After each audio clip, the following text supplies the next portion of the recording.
Okey, saya rasa program yang macam ni perlu diadakan selalu kerana saya Dato' Ayu Putih daripada Pencil Pictures and Record, NDMP Holding daripada Damansara.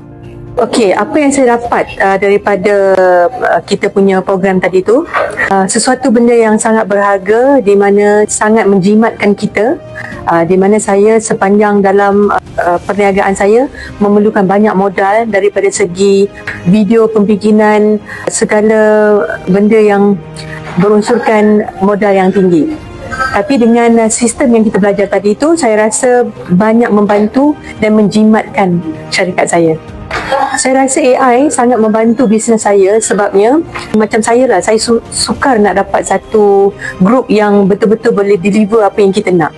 Tapi dengan AI ni, kita cakap je dengan dia apa yang kita nak, dia terus bagi.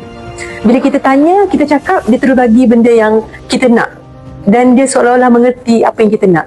Okey, saya rasa program yang macam ni perlu diadakan selalu kerana dia adalah ilmu, education yang sangat mahal. Sebabnya kalau kita sendiri tak usaha untuk nak belajar, sampai bila-bila dia ada kat situ je lah. Pada orang di luar sana, kalau dia tak nak belajar, dia rugi.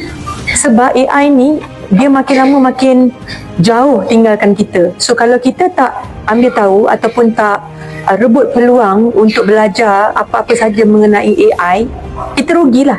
Maybe kita akan seperti tidak pernah belajar, kan? Jadi nasihat saya kepada usahawan kat luar sana, untuk lebih jimat masa, untuk lebih ada wow factor in our business, kita kena belajar AI.